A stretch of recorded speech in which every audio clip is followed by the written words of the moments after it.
we have two missing people, but one will be here. Molly will be here shortly. Okay, can I have a motion to begin the meeting? So moved. Second. All in favor? Aye. Opposed? Okay. Let's have a pledge. Pledge allegiance To the flag of the United States of America, and to the republic for which it stands, one nation, under God, indivisible, with liberty and justice for all.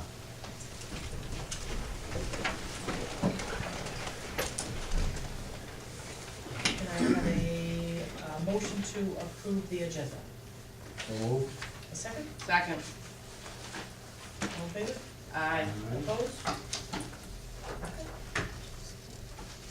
We have one action item on the agenda this evening. This is for a transportation contract between the district and a parent. A parent was approached Barb, and I don't know, Barb, if you want to give us some background on this situation, just so the board has further understanding? Sure.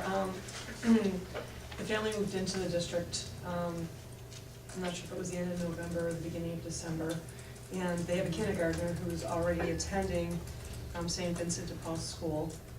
And surprisingly enough, from their house to St. Vincent de Paul's, it's under 15 miles. Is how far?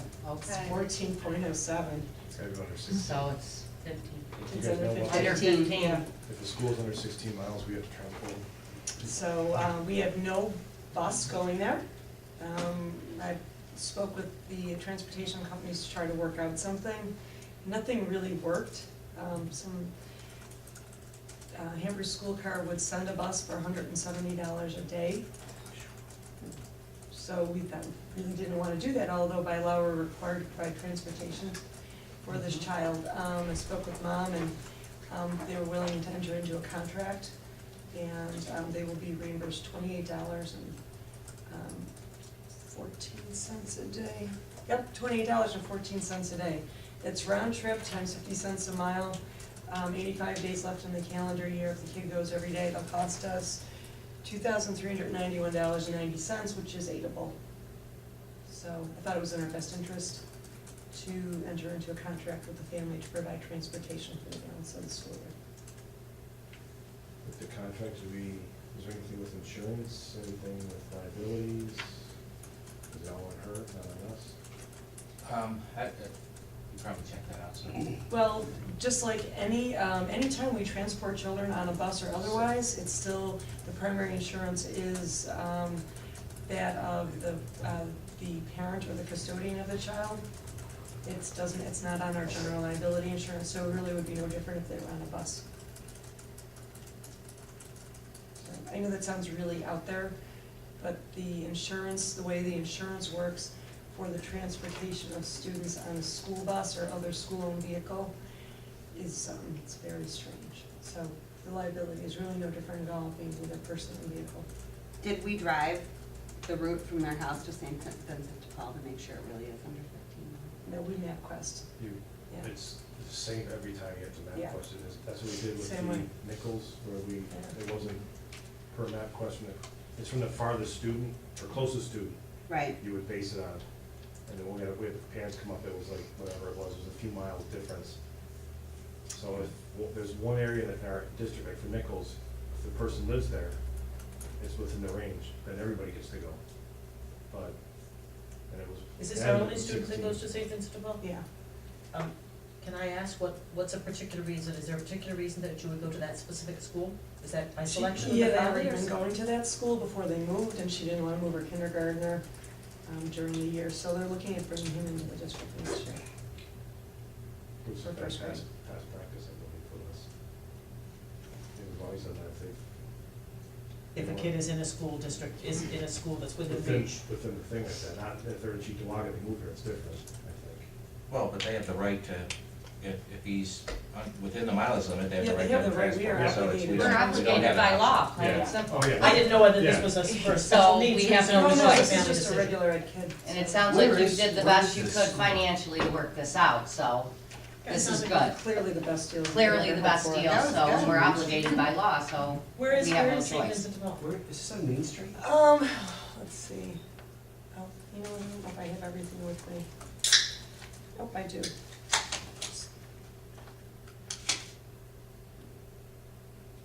Elma? It's kind of near Elma. That's fine. Okay. Yep. So action item, recommend a motion that the Board of Education of the Hamburg Central School District hereby authorize the superintendent of schools to enter in a transportation agreement with Katrina Dobson for the transportation of her child to St. Vincent de Paul School for the balance of the school year, cost not to exceed $2,391.90, effective January 23rd of 2012. Can I have a motion? So move. A second? Second. All in favor? Aye. Opposed? And beyond that, we have budget discussions. Yes, we have a significant amount of information for you this evening. As Barb reported at the last meeting, she was putting together a budget notebook for you, so you have the first kind of inserts in the budget and staffing notebook. We added staffing to it. What you have this evening is the staffing information for you. And I'm going to take you through the budget presentation, and we will have the staffing information as part of the budget presentation. This gives you elementary and middle schools. And at the high school, I haven't completed that reduction at this point, so you'll be receiving the high school in an update.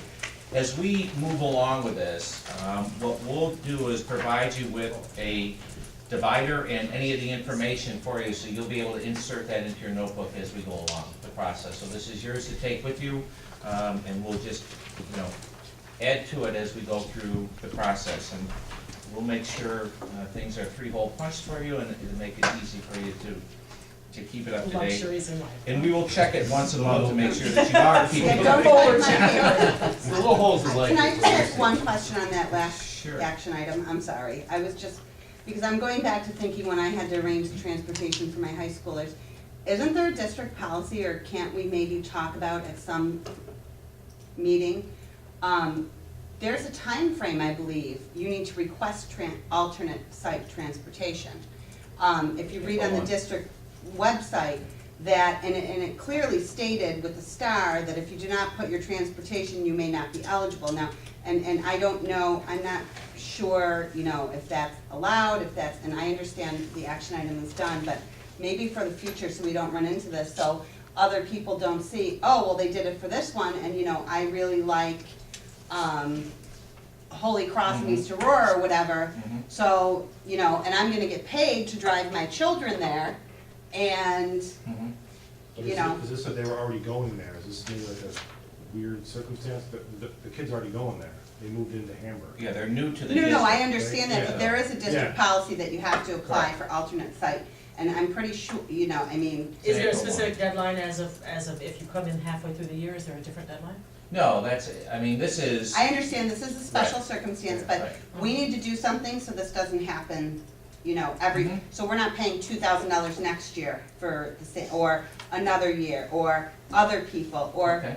somebody might read in our minutes and say, oh, well, I've been driving my kids all along, and I moved in last month, and I just thought I couldn't get, Mhm. just going forward for the Okay. future, so we don't end up getting ourselves into a position where we're paying a lot of money. 40 caravans cars. Yes, Well, yeah, and then multiply it by 6, and I can send my kids anywhere all over, within a 15, not really, I'm just making a generalization, which I wouldn't do that, and, right. but, Yeah, we'll take a look at that and thank you. make sure we have it up to Be a date. full-time bus driver for your own family. That'd be a good pay. Okay, so we have staffing, and as we go through the staffing pieces, we will update it. You can see the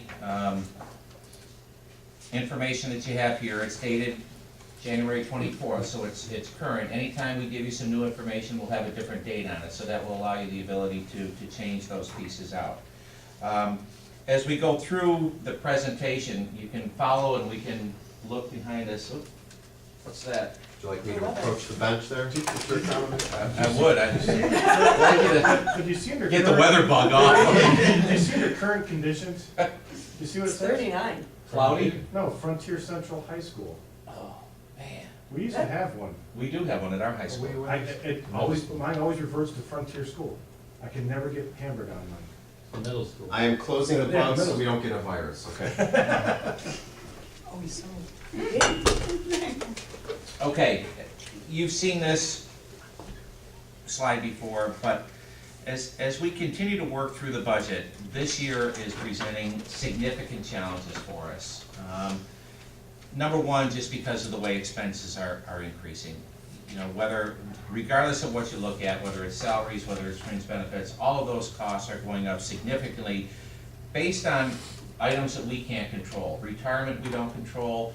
Health insurance, while it's in the contract, we don't have control over the increases. The salaries are contractual, but again, Triborough and the Taylor Law mandate certain increases in terms of conditions to continue that we can't prevent those pieces from going into effect. So that on top of the cap on the levy, and that presents a significant challenge in itself. Number one, from not being able to generate significant revenue off of the levy, but number two, calculating the tax cap is providing a significant challenge. We're still awaiting guidance, and we're hoping to have a fairly solid number for you on February 14th at the board meeting, because we are required by law to submit to the Comptroller's Office our levy limit effective March 1st.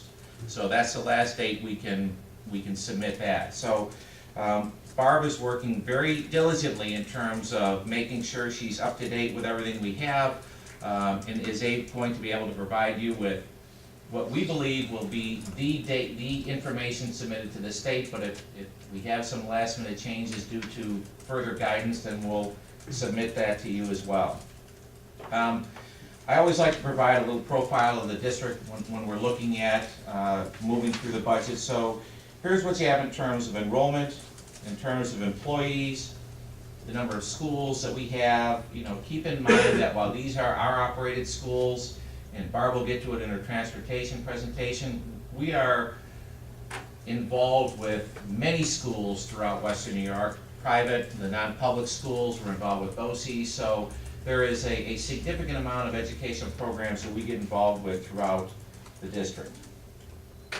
I'm going to really focus on staffing for you tonight and take a look at where we are from a staffing standpoint. We're going to look at it at every level: teaching, support staff, administration.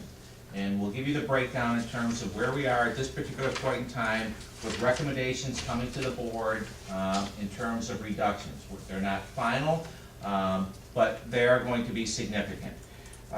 These are, according to the staffing analysis, these are, I guess, taking into consideration all levels. We are not significantly into level 3 at this point, but we are touching on level 3, and that's making reductions based on costs. What we have done at the elementary level, and this is the enrollment at the elementary level, so you can see us losing 39 students. The information contained in your notebook will provide specific information in terms of building and grade level. So you'll be able to see where the enrollment is going by building and by grade level, and then total. So you see a reduction of approximately 39 students. Now the biggest question mark that we have is where our kindergarten enrollment will fall. And you see that it's increasing by about 12 students. That is, I guess, the least reliable projection that any district has in terms of the kindergarten, because we just don't know if all of those students are going to show up that we're projecting. Once students get into Hamburg, they tend to stay here, and you can see that through the enrollment projections that I gave you earlier in the year. Once they're here, they tend to stay here. And that's predictable. That's very predictable.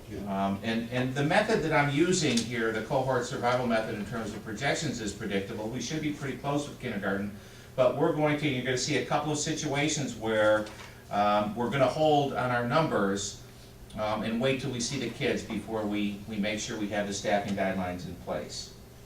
So our current guideline, remember last year we went through this and we looked at, on average, trying to keep kindergarten at or below 20 and grades 1 through 5 at or below 24. Now, you know, that number, depending on move-ins and timeliness, can change, but in general, that's where we were. And you see that based on the 11-12 figures, we have 80.5 teachers at the elementary level. These are general education classroom teachers. When we look at applying the same parameters to next year, in other words, the kindergarten at 20, 1 through 5 at 24, we're looking at a reduction, and these are those level 1 pieces through, enrollment changes of about 4.5 positions. So we would naturally have a reduction in staff of 4.5 positions. Now, we've talked about changing those guidelines for next year, again, due to the budgetary concerns. Not significant changes. So here is where we are, and we did review this with the administrators at our administrative meeting a couple of weeks ago. We're looking at keeping kindergarten and first grade at or equal to 22 on average, and grades 2 through 5 at or equal to 25. So we've upped a little bit in terms of where we can go with class size. We have some numbers that are approaching that class size currently, and as you see from the bottom line there, that puts us staffing at 71.0 FTE, a reduction of 9.5 teachers.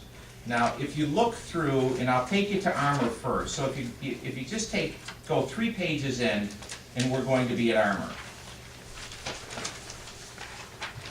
What we've done is you have on the left-hand side the 2011-12 staffing. So you see staffing at 2011-12. When we're projecting 2012-13, you can see Armour is going from 453 students to 450 on projection. If you look down at kindergarten, however, and you take kindergarten, just below the pre-K piece, you see we're moving from 55 students to a projection of 71. So we see a pretty significant increase. We are taking a look at that. That's one of those areas where if you have 4 teachers in that and keep that below 22, we're at 17 to 18 students. We're at about 18 students per class. We are, however, 5 students away of being at 22 on average. So part of what we're recommending here is saying we're going to staff that at 3 teachers at this point. If 71 students come, we're going to come to the board at the August meeting and recommend an increase in 1.0 FTE to get below the 22. However, if 5 students don't show up out of that 71 and we're at 66 or below, we're going to keep the 3 teachers in there. So that's, part of what I want to do. Again, if this were another grade level, I wouldn't be making that recommendation to you. But because it's kindergarten, I am making that recommendation that we take a look at that and follow that specifically. If you look at Union Pleasant, just page back to Union Pleasant. It's the same scenario for Union Pleasant. We're moving from 110 students to approximately 114 students, so an increase of 4. But if you see, keeping 5 teachers, we're at 22.8 students, so we're above our limit by almost 1 student per class. If we add a teacher, it goes down to 19. However, if 4 students don't show up, it's at 22. So again, our recommendation is we're going to staff it at 5 teachers. If we have 114 students show up, we're going to add a teacher. And we'll come to the board in August, and we're going to check registrations as we go through the summer. So Now, but is that including the special ed teacher? yes, that's not including the special ed teacher. It's including the special ed students who are integrated into that class. Oh, and Okay, also the the special teacher ed that goes teacher, with it. if you look below, Okay. you have a special ed teacher in kindergarten, a co-teacher at 0.5. So when you look at the total teacher-student ratio, that ratio is 20.7. So that's listed just below the kindergarten piece. So you see 114 students inclusive of our special needs students. We have 7 special needs students into that 114. So when you look at 5.5 teachers into 114, we have 20.7 students per teacher on average. So these numbers up here, the K1 under equal to or under 22 doesn't include, we don't use the special needs kids in the numerator. Yes, it Yes. includes the special needs students. It doesn't include the co-teachers in there. Okay. Okay, because what I want to do is give you, Co-teachers are aides needed for, no, they're No, an teachers. actual teacher. Yeah, they are teachers who are, responsible for both, and this is a co-teaching situation, so it's, 2 teachers in the classroom, typically during ELA and math, that are responsible for the entire class. The special ed teacher will focus on the special needs students, but it's not always that defined, I should say. Co-teaching situation doesn't narrowly define it.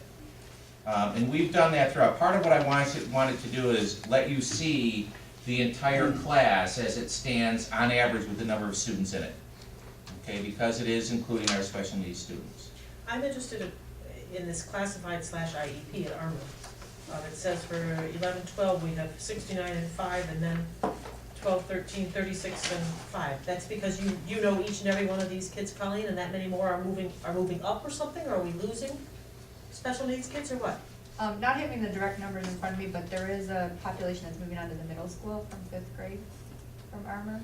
I have to verify that. That's a a little, big change That to is, think we yeah. go to half as many special needs kids.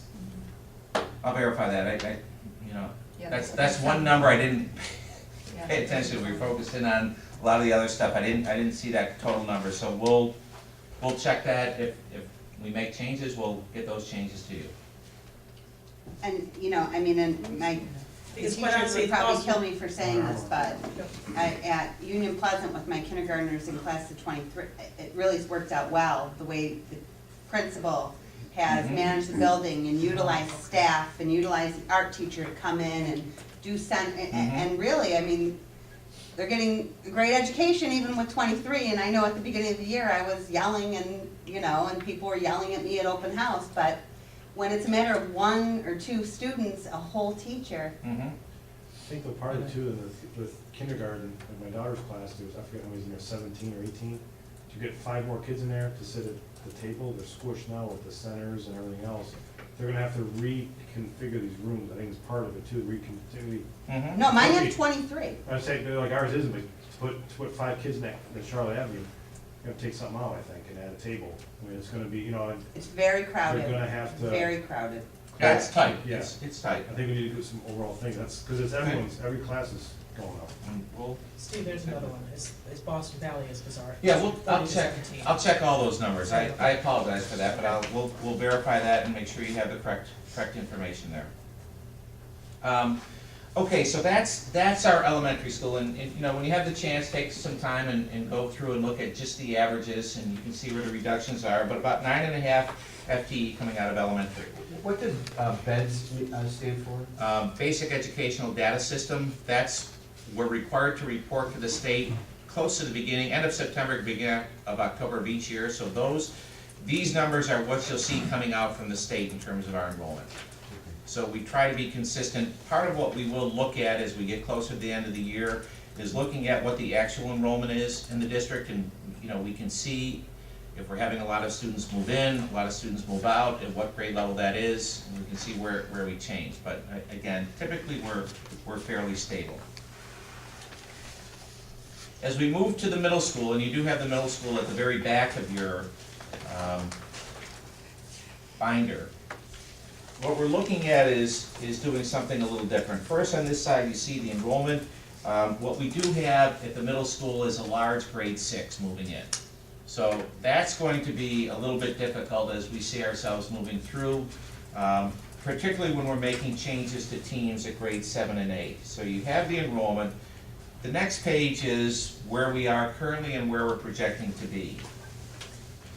Current grade 6 is at 23.4 students with 11 teachers. If you recall, for this year, we reduced 1 teacher out of grade 6, and we went with 11 teachers instead of 12. That did take away that team approach for one team that they have. I believe we have all 3 teachers on one team teaching ELA to the students. So what we have is 11 grade 6. We have 3 core teams at 12.0 FTE, and the team is ELA, Social Studies, Math, and Science. That's what a team is at the middle school. So there is 3 core teams, 12.0 per team, so you have 24 teachers of core subject areas in grade 7 and 8. What we're looking to do is move grade 6 to 12.0 teachers. Because of the large class size, that's equivalent to 25 students per class. So that, even though we're adding a teacher, it's still increasing the class size slightly at grade 6. For grades 7 and 8, we're gonna take a look at a split team. And this has been done at other middle schools throughout the area, throughout the state. And what you're having here is 4 of those teachers will be teaching both grades 7 and 8. So you'll have a social studies teacher that will have 2 classes or 3 classes of grade 7 and 2 or 3 classes of grade 8. You'll have that for math, science, and ELA as well. So you go through that process and it's a split team. Again, what it's going to do is increase the average class size and push these class sizes up to the 25 and above range. It looks, at this point as we're studying it, this can be accomplished. One of our concerns, however, is when you look at, if you go back to the enrollment page there and look at that 327 student class going through in grade 6, that's gonna require 3 teachers. So part of what our analysis is including is, moving into 13-14, what we're going to want to see is most likely a 3-person team, or 3 teams at grade 7, and then it'd be 2 teams at grade 8. Because at the same time we have a 327 class, you have a 287 class moving to grade 8. So we believe that that can work. What we don't want to do is take away a team and then add a team. Because to be honest, I don't think moving into 13-14, we're gonna be able to afford to hire 4 teachers at this point. So we're going to make sure, prior to making this recommendation final, that that accommodation can be made, that we're gonna be able to move in 13-14 to 3 teams and 2 teams. But you see that produces a reduction in staff. We go from 35 at the grade 6 and core to 32, increasing 1 teacher at grade 6 and removing 4 core teachers at the middle school. And Steve, always when this happens, who those personalities happen to be depends on seniority and Correct. the different classes that people might be licensed to teach. Correct. Keep in mind, grade 6 is elementary certification under the regs, and then grade 7 and 8, you get into subject specific. And then looking forward again, as you said, once that 327 moves into 7 and 8, it looks like we also have a fairly decent grade 5 that's gonna be moving in, Mhm. taking Right. that place too, 321. Yep. Seems like So you're gonna have to increase again. But, moving in then, getting into 14-15, I think we'll have, I'm expecting a little more flexibility at that point. I think revenue streams will be better. I'm hoping there's some mandate changes that have come down for us that are, in our favor and would benefit the district. So, I think things should become a little bit better at that particular point. That, in the middle school, because we've got, it looks like a bubble of 2 years, because then when you go down to grade 4, we're back, it's a low year again. Do we have the flexibility to move teachers around within those grades? I mean, is this, the low that's in there right now, the 280, the 287 for 13, as that goes down, can you move teachers from like grade 8 to grade 6? Mhm. and Not then- grade and then 6. back? Not set. Oh, Not grade seventh, 6 just 7th and 8th? Right. And what about maybe, not doing the team approach for 7th and 8th? That's Because- certainly under discussion. Okay, because, I'm not an educator, I'm not pretending to be, but, I think when we all went to school, we had our. The junior high school. Yeah. Yeah. What are the challenges with that? What are the advantages and disadvantages over this approach versus? Well, the middle school approach, if you look back, there was, that approach was looking at the whole child, looking at the self-esteem, and integrating kind of the team approach in there where you knew every kid and, you responded to every kid. Yeah, part of it is, at least that I look at, we've seen a significant turnover in both administrators and teachers who initiated that middle school concept, just about in every district. I don't know philosophically how tied in people are to that particular model. It's something that we're taking a look at, because at the middle school, one of the ways to assist in terms of that transition would be moving from a 9-period to an 8-period day. One of the things, and Greg indicated this, I think, at the last meeting, is the concern over the amount of time, ELA time, our middle school kids are receiving, particularly in grade 6. So we're exploring ways to increase that time, and, you know, we're looking at ways that we can consolidate staff, and that is one way to do it. So that's under consideration at this point. Hasn't been finalized, but that would be one move you would make. I don't know, Craig, if you want to add anything to that from a middle school perspective? Just the only thing, the 9-period day gives some flexibility to add some ELA time, but it also, in doing that, creates sometimes some more study hall time for kids who aren't involved in some of the extra programs like the music program and the art programs and so forth. However, if you go 5 out of 8 periods versus 5 out of 9 periods, you're increasing the instructional time in those core subjects. Jen's looking at right now taking some of that A&E, which is Academic intervention and enhancement, and their DEAR time, and their encore period where teachers are supposed to be working with kids, and tying that into ELA to extend the ELA block. 42 minutes a day isn't enough for ELA, especially in 6th grade. That's been the issue that we're trying to address. To give them time to read and write. Right now, they read on Monday and write on Tuesday, or read this week and write next week. And it's block scheduling, so they only have ELA every other day. Well, they don't like the block scheduling. I mean, it's nice having that 88-minute block, but it's only every other day. So we're just looking at other ideas of extending that ELA block, which we've done at the elementary level, to 90 minutes in most cases. Is there a significant difference in the teaching units you need for those two methods, whether it's this team method we have now or the other junior high? The numbers are more flexible if you have the other junior high approach. Yeah, from an instructional perspective, no. It's not going to change classroom instruction. I mean, it just seems as though you, not that I'm saying put it, but adding a whole team, you'd have to add 4 teachers. You know, adding, if it went to traditional junior high, you wouldn't have to add a whole. Right. But part of what the team approach does and the middle school approach does, it does provide time for the entire team to meet, so you can meet and you can, you know, look at the progress of kids. You can individualize that instruction. You can find out who's struggling and who's not, who's doing well in one area and not in the other area. If there's a kid that's struggling, there's a lot of intervention that can take place. So there is, there's some very good things behind the middle school concept that we would lose, and we'd have to figure out, how are we gonna make sure that, kids are taken care of? How do we make sure that if a student's struggling, that we're going to intervene, timely and appropriately? So, there will be some challenges if we move away from that model.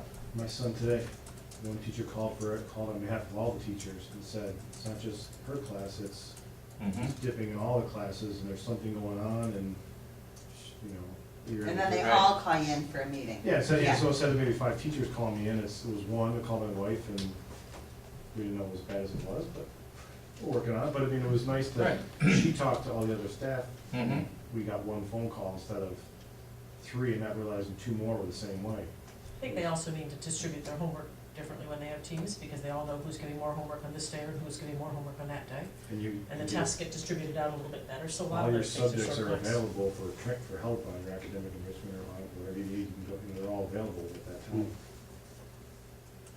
But it's probably most Well, important for with- 6th graders. But Yeah, that's the 6th grade. I Exactly. think it's the 6th grade, and because they're still like elementary, but with the internet, and with the email, and with the ability of teachers to Yeah. communicate with you like that, and I mean, he's 66th grade, so that's. it's not like it used to be where you have to call home, there wasn't cell phone, I mean, now the communication is so much easier, I We don't allow think. cell phones in the no. You're right, it is, it's, The parent communication portal is would there. be universal, Email. whether it be team approach or junior. Oh, I high. love that Yeah. parent portal. I'm so glad you made it mandatory this year. All right, high school. High school is a kind of a totally different type of outlook when you're looking at staffing, because it's individualized by department. You'll see it when I get the updated high school PC, you'll see it, and there are different ways to take a look at how you're going to staff high school. Part of it is looking at, and what I've typically done is compare the enrollment by department to the total enrollment of the school, assign a factor to that, and then multiply the new enrollment number by that number. So if you have 1,000 kids in the school and you have 200 kids taking business, you do the ratio and then you apply it to 1,200 kids maybe now moving into the school, and then you have, this is how much business enrollment will increase based on past trends. So it's, you do have some equations you can do. What I've done here is try to be a little bit more simple. When you look at it, we have almost 30 student reduction at the high school level here from the enrollment perspective, moving from one year to the next. Again, keep in mind that this is going to fluctuate. We have a high grade 10 moving through here, so when you look at a high grade 6 and a high grade 10, we're going to kind of luck out at the high school and not have those two big classes meet. One will be leaving, another one will be coming in, so we're going to be okay on that end for the high school, I think, if my calculations are correct. Right? 12, 13, yeah. So we'll just miss. As we go through the high school, here's the staffing. We have 85.8 gen ed teachers at this point, 13.6 special ed teachers at the high school. Total FTE of just over 99. What I've asked Mr. Gallagher to do is to look at a 0.5 FTE reduction. Okay, so approximately, it's 5% of the total. A little bit greater because I limit that to just general education. There's no special education reductions, and you can see that throughout the district. You're not going to have any special ed reductions. So when I take a look at this, that's what I'm factoring at this point. I'm not factoring in any reduction in departments at this point. I'm just looking at an overall reduction of 5.0 FTE and see where that takes us. We'll look at, one of the things that generates the high school staffing is just what the kids are choosing as they register for courses. So that's part of what we want to take a look at. Part of what happens when you have reductions in staff in one department, it typically reduces the number of courses kids are going to be able to take, and it may generate increases in courses in another department.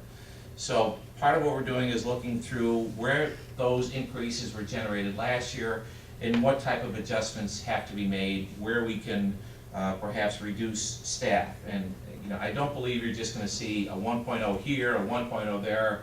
You're most likely going to see maybe 2-period reduction in this area, a 3-period reduction in this area, generating a little bit higher class sizes, but hopefully still providing opportunities like AP and continuing our AIS resources throughout the grade levels at the high school. So 5.0 FTE, we're looking at moving from 85.5 to 80.8 in terms of the FTE, and more specifics will follow on that. Now, in terms of looking at our overall budget, I want to try to summarize these reductions as we go through and then get into some other areas. We focused in on the instructional staff at this point, but keep in mind, back in November, Barb provided a budget rollover, keeping everything the same, moving into next year, an increase of about over $3.5 million, almost heading on to $3.6 million. We recently, just last week, received the governor's executive proposal. This is the figure we will use for our state aid revenue. It may change, but over the past, 4 years, Barb? 3 years for sure, the governor's number has just been about dead on. A couple increases that occur at the last minute that we make some adjustments with, but for the most part, that's what everyone uses in terms of a budget projection for revenue from the state. So that leaves us with a $3 million budget gap, difference between revenues and expenditures. Barb has taken us through the tax cap in terms of what that levy increase means, but part of our job right now is to look at how we reduce our expenditures in order to come close to where the cap is at this point. So as we're looking through, this is a summary of the staffing reductions at elementary, middle, and high school. Total of 18.0 FTE. What we've done is assign a $55,000 value per teacher. That's inclusive of salary and benefits. So when you multiply the 18 teachers by $55,000, you come up with $990,000, or that's about $1 million savings with the 18.0 FTE reduction. As we've gone on into further areas, we're going to look at all of our areas on here and give you kind of an area of what we're looking at and what we're targeting. So from a clerical standpoint, we're looking at reducing clerical staff at every building. In a couple of cases, Charlotte and Boston Valley, it's a 0.5. In the other areas, it's a 1.0. So we have two 1.0 reductions and 2.5 reductions at the elementary level. We have a 1.0 reduction at the middle school level and a 1.0 reduction at the high school level. So we've assigned $35,000 value to this, I believe, Barb, correct? A $35,000 value to the clerical, again, that's salary and fringe benefits. And so you see a savings of approximately $175,000 based on that 5.0 FTE reduction. Now, obviously, any type of reduction, whether it's administrative staff, whether it's teaching staff, whether it's support staff, raises concerns within the building. So there are some concerns by folks in terms of what may be missed, and these are reductions that people that are already feeling the squeeze. It's going to be tight. Guidance counselors get considered where? They would be in the general education staff.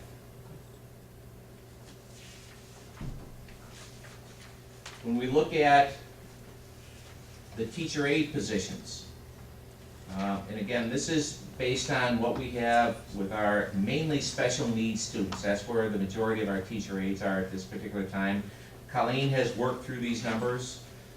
So we're looking at a reduction of 6.0 FTE at the elementary level. We'll hold the same number of teacher aides, so no reductions at the middle school level. And we would be adding 2 teacher aides at the high school level. So it's a net reduction of 4.0 teacher aides. We have a $20,000 salary and benefit level at the teacher aide. So that reduction is an $80,000 value. Looking at the maintenance area, next slide. What I've looked at, and hopefully, we'll continue to work with Kevin Strong on this with his department, but our initial recommendation would be looking at 2.0 FTE from a cleaner perspective, 1.0 FTE at laborer, and 1.0 FTE at maintenance mechanic. Various salaries for those positions, but that alignment would save approximately $130,000 for those 4 positions. Again, impact will vary based on different conditions within our buildings. So we get to administration. As you know, there are 2 things happening with administration. One is Mr. Davis's retirement. We kind of kid him that this is his 3rd retirement. He's hit the trifecta, but Mr. Davis is going to retire June 30th of this year. So there is a vacancy here in the ad building. We'll see. Part of what we have to consider when we're looking at the reductions is what are the additional duties that are coming on. And you've seen additional duties, Common Core, PARC is coming in, APPR, a lot of acronyms coming in, but all of it is additional work. It's not only additional work for administrators, it is additional work for teachers. It's across the board. But there is a significant impact on us because Greg is also responsible for the data, and particularly the student assessment data. That responsibility is growing.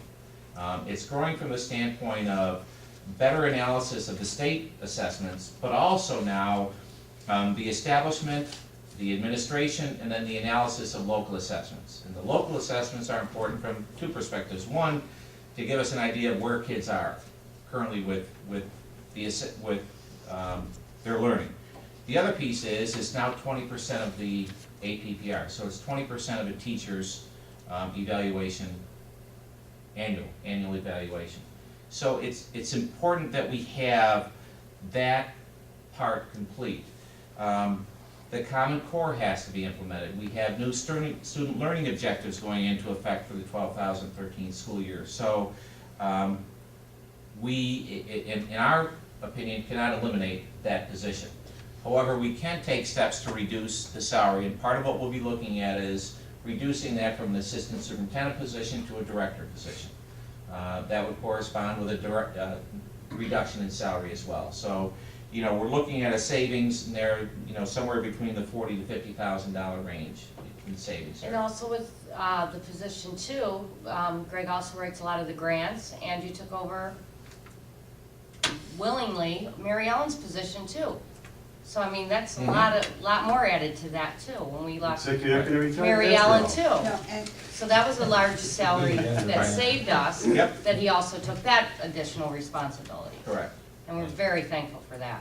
I appreciate that. now, are we looking at any other, like, with our enrollment has gone down, obviously, and with all the staff reductions at the high school, Mhm. you know, maybe, and I'm not singling anyone or anything, Mhm. you know, combining vice principal jobs, Well, and that's you know. the second part of that. As I said, Okay. we're gonna look at about $40,000 to $50,000 in savings from that. What we are gonna look at is, and part of the reason, remember, when we came to the board and recommended John Krangle at the middle school, that was a temporary fill.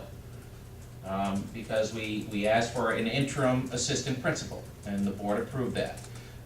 That expires June 30th, so part of what we're looking at here is how we can realign our administrative duties, particularly at the assistant principal level. So, you know, a couple of options. One, we have, you know, that middle school position vacant, so how do we go about filling that? We have, you know, an assistant principal at one of our elementary schools, Mr. Martinez at Union Pleasant, so we could look at splitting up those duties.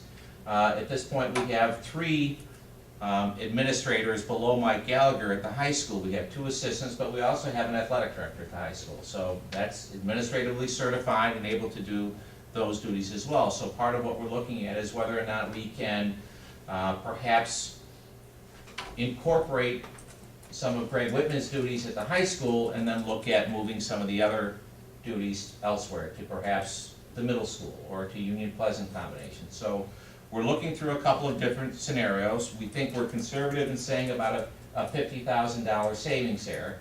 But before I go more into that, I want to make sure that we're going to have the coverage we need, because keep in mind that APPR requirements now go to the entire building. So one of the commitments that each administrator has is the annual evaluation of every teacher in the building. That's a significant change, going from 1 every 4 years to 1 annually. And there is some transition periods, so part of what we want to make sure is that we are extremely careful in terms of how those pieces are gonna work. It's important that principals have, and all administrators have, the time to do those. And as you saw, there's, you know, 2 walkthroughs plus 1 annual observation evaluation total process. So, significant amount of time involved with that. Right now, we will And each of have. those you don't have to just do, but then you have to meet with a faculty member about it. Correct. And in the end, you have to have an APPR conference and assign point values to everything. We will be having Colleen participate with special education students, and of course, Greg Whitten will participate with health and phys ed students. So that will take some of the burden off of our administrators, but it is a concern. So, you know, part of what we want to do before we make a final recommendation to the board is, you know, hopefully the APPR will be approved this week. We'll get into a place effective February 1st. We'll be able to analyze what is taking place within our buildings, what the time commitment is for administrators, and whether or not we're gonna be able to make some of these reductions and carry through with them, and at the same time fulfill all the requirements that we have that are mandated by the state. So a lot to kind of get involved with within the next 2 or 3 months before we bring a final evaluation to you. But that vacancy is under study, so we have the 2 pieces that we're looking at, but we're looking at a recommendation of at least a $100,000 savings there. And we'll be able to finalize that further as we go through this process. The last part in terms of reductions, and although it's not a staffing reduction per se, we're looking at, and I've asked Greg Whitman to look at reductions in the athletic budget. What I've asked him for is a couple of different scenarios ranging from 10% to about 25%. What I'm showing the board right now is, you know, we have a total budget of about $431,000. We're looking at just slightly over a 10% reduction, so approximately $45,000 reduction. keep in mind, we did reduce a little bit last year, and every year we've reduced the athletic budget somewhat. So things are very tight with where we are. What we're looking at is a combination of ways to reduce. One way is just to look at student participation. So what are the low participating sports, and those are the ones that we may have to reduce. The other way is looking at the cost per student of that particular team. So if we look at some high-cost teams, where you have, 15 to 25 students participating, but the cost is pretty significant per student, so that's another way to take a look at it. Another way to look at it is whether or not we just take away, say, a modified program. And part of what I've asked Greg Whitman to do is to also coordinate with other athletic directors throughout Section 6, but particularly throughout our area here in terms of some of that direct competition, because we don't want to be the only one offering a certain team and having no one to compete with. So as we go through the process, I expect the athletic directors in every school district to become a little bit more involved, and we'll look at more specifics in terms of what teams or programs will be looking to reduce as we get closer to the budget. I would expect by March we'll have something specific for the board to consider at that point. Now, are we allowed to say offer to charge, and I remember Pay to before I was play? on the board, yeah, $10, or, $20, or whatever, I'm just making up numbers per se, but are we allowed to do that? I don't know if we're allowed to exactly go to pay to play. Barb, I would have to check on that specifically, if we're allowed to charge parents. I believe if you, and I think it's all shouldn't even comment. structured. Yeah, because there are boosters that, contribute to have sports teams go. I don't know if you can actually charge for that, but I will go through and look at that. We had club hockey for a period of time Correct. before we actually sponsored that, right? Right. So, there must have been some cost, ice time for the kids. Well, yeah, And they but paid again, for that's, that. They club raised club those hobby funds. is not sponsored by the school, it's separate. Yeah, that's like a booster, So- totally independent of the school. So, is that what you're suggesting, is something whereby we? Well, we- as opposed to Wrestling is now a club eliminating sport the whole, instead of a- no. Instead of, say, eliminating, such as I believe Elma might have, the whole modified program, still have the modified program and let students pay